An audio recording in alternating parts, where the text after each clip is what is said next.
अस्सलामुअलैकुम। जिस दिन से पाकिस्तान ने चैम्पियन ट्रॉफ़ी के लिए अपने स्क्वाड का ऐलान किया है, उसी दिन से पाकिस्तान की सिलेक्शन कमेटी पर एक जायज़ तनकीद हो रही है और अब कमेटी से ये कहा गया है कि वो इस स्क्वाड को रिव्यू करें और जो प्लेयर्स नहीं मेरिट पे आ रहे उनको एक्सक्लूड करें और नए प्लेयर्स को इंक्लूड करें। तो कौन कौन एक्सक्लूड होने जा रहा है और कौन कौन इंक्लूड होने जा रहा है, इस बार हम बात करेंगे। लेकिन उससे पहले मेरी आपसे रिक्वेस्ट है कि अगर आप मेरे चैनल पर न्यू हैं और स्पोर्ट्स लवर हैं तो काइंडली इस चैनल को सब्सक्राइब कर लें and don't forget to press bell icon. तो जनाब, चैम्पियंस ट्रॉफी का जो पाकिस्तान ने ऐलान किया, पहले दिन से इस पर तनकीद थी। पहली तनकीद तो ये थी कि जब कज़ाफ़ी स्टेडियम में उस दिन मीडिया मौजूद था, एक प्रेस कॉन्फ्रेंस हो सकती थी, तो प्रेस कॉन्फ्रेंस के बजाय हमने प्रेस रिलीज़ के तहत के साथ क्यों स्क्वाड का अनाउंस किया। देखिए, नॉर्मली जब भी टीम्स के ऐलान होते हैं, इससे पहले जब भी होते रहे वो प्रेस कॉन्फ्रेंस होती रही है, वो ओपन डिस्कशन होती थी, वहाँ पे जर्नलिस्ट होते थे, वो उसके बाद क्वेश्चंस करते थे और सेलेक्टर्स उसके जवाब देते थे और ये एक मतलब एक रवाज है। लेकिन इस बार ऐसा क्या हुआ कि पहले तो स्क्वाड को किया गया डिले, हद से ज़्यादा डिले किया गया। फिर उसके बाद जब अनाउंस किया गया तो एक प्रेस रिलीज़ जारी कर दी गई। अब क्या था इस प्रेस रिलीज़ के जारी करने का मकसद, और ये जो स्क्वाड है, इस स्क्वाड को मतलब इस स्क्वाड को बैलेंस, जब खुद सिलेक्शन कमेटी कह रही है कि हम जानते हैं कि ये स्क्वाड बैलेंस नहीं है। अब देखें, सिर्फ एक जेन्युइन स्पिनर डाला गया है, कोई ओपनर नहीं डाला गया। अब ऐसा तो नहीं है कि हमारे पास ओपनिंग बैट्समैन नहीं है, ठीक है, साइम अयूब इंजर्ड हैं, मान लिया कि अब्दुल्ला शफीक फॉर्म में नहीं है, बट क्या ईशान मसूद भी नहीं थे? क्या इमामुल हक भी नहीं थे? तो ये जो दो थी, इनमें से किसी एक को तो कंसिडर किया जाता था ना, किया जा सकता था। दोनों ने बड़े स्टेजेस पे आईसीसी के बड़े टूर्नामेंट्स में तो खेला हुआ है और परफॉर्म भी किया हुआ है।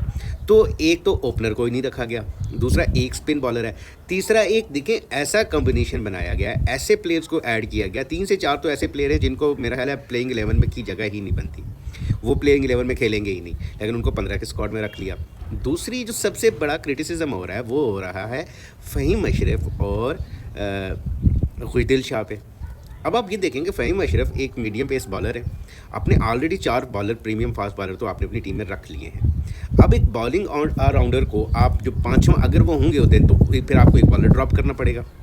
आप एक फास्ट बॉलर को ड्रॉप करेंगे, आप उसकी जगह फ़हीम अशरफ को लाएंगे। क्या फ़हीम अशरफ वहाँ पे उस तरह की फास्ट बॉलिंग, उस तरह की मीडियम पेस बॉलिंग करा सकते हैं? क्या कभी उन्होंने कराई है ऐसी जगहों पे, मतलब इंटरनेशनल क्रिकेट में? ये बहुत बड़ा क्वेश्चन है। और फिर फ़हीम अशरफ की बैटिंग को भी लेके जितना चांस फ़हीम अशरफ को दिया गया, उन्होंने कहाँ कब प्रूव किया, या कहीं डोमेस्टिक में प्रूव कर दिया हो किसी भी जगह पे, कहीं उनका नहीं। और उनकी देखें, एक प्लेयर होता है, उसको सडनली टीम में ले आना और इतने बड़े इवेंट में ले आना, ना वो टीम के साथ जले हुए में इतने अरसे से, ना ये जो जितने खिलाड़ी आजकल खेल रहे हैं इनके साथ उनकी कोई बातचीत है उस तरीके से, तो एकदम से एक प्लेयर को उठा के ले आना कि आएँ जी आप आएँ खेलें, उनकी तो मतलब कहीं से भी जगह नहीं बनती थी। दूसरी जो जगह है वो खुशदिल शाह की है। अब खुशदिल शाह जो हैं वो किस, मतलब क्या मैं कहूँ कि किस परफॉर्मेंस पे आए? सिर्फ बीबीएल में कुछ रन्स मार लिए? भाई, लीग क्रिकेट हो रही है, इंटरनेशनल क्रिकेट हो रही है, तो इनको लेके भी बहुत सवाल है। तीसरा जो सवाल है वो है उस्मान खान पे। उस्मान खान को आपने मतलब क्या किस पोजीशन पे उसको खिलाना है, किस नंबर पे उसको खिलाना है?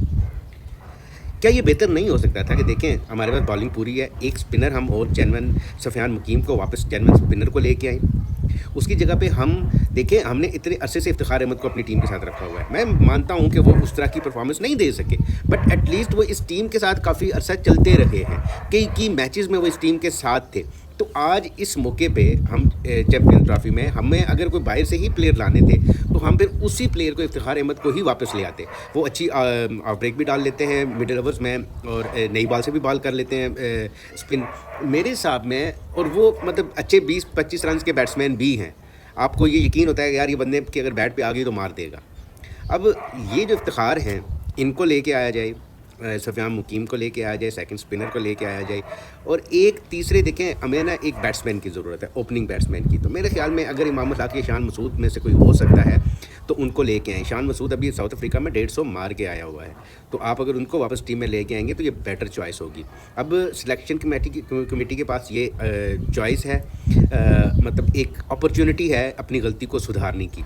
पीसीबी चेयरमैन ने तो कहा कि मेरा इसमें कोई लेना देना नहीं है, बट जो फॉर्मर क्रिकेटर्स हैं वो तो यहाँ तक कह रहे हैं कि ये सारा कुछ जो है ये मेरिट पे नहीं हुआ, ये सब कुछ जो है ये पॉलिटिकल सारा कुछ है, जो भी आप इसको कहें, ये फॉर्मर प्लेयर्स की बात है। तो आप देखें कि इसमें जब मोहसिन नकवी कह रहे हैं कि I have nothing to do with it, ये सिलेक्शन कमेटी का काम है, अगर वो रिव्यू करती है तो कर लें। तो अगर सिलेक्शन कमेटी के पास ये अपॉर्चुनिटी आई है इसको रिव्यू करने की, तो मेरा ख्याल है इसको रिव्यू करें। और ये जो 3-4 जिसको वो खुद भी कह रहे हैं कि ये बैलेंस नहीं लग रही टीम, तो अगर बैलेंस नहीं लग रही तो काइंडली इसको रिव्यू कर लें, दोबारा से देख लें। 11 तक हमारे पास टाइम है, 11 को हमने आईसीसी को जो फाइनल स्क्वाड है वो सबमिट कराना है। शायद हम 8 तारीख का वेट कर रहे हैं कि 8 को जो हमारा मैच है वो हो जाए, तो हम देखेंगे क्या बाबर आजम और वो फ़खर जमान चल जाएंगे ओपनिंग में। मेरा ख्याल है बाबर आजम के ऊपर इतना प्रेशर नहीं डालना चाहिए। एक प्लेयर है जो उसको रन्स चाहिए हैं, वो अपने रन्स करने के उसमें है, उसके ऊपर आप डबल जिम्मेदारी डाल देंगे तो बहुत मुश्किल है, क्योंकि बाबर आपका स्टार बैट्समैन है, उसके रन्स बहुत इंपॉर्टेंट है और उसको इतना प्रेशर मत डालना चाहिए। एनीवेज, इस वीडियो में यहीं तक, इंशाल्लाह मिलते हैं अगली वीडियो में आपसे, तब तक जज़ाकल्लाह, अल्लाह हाफ़िज़।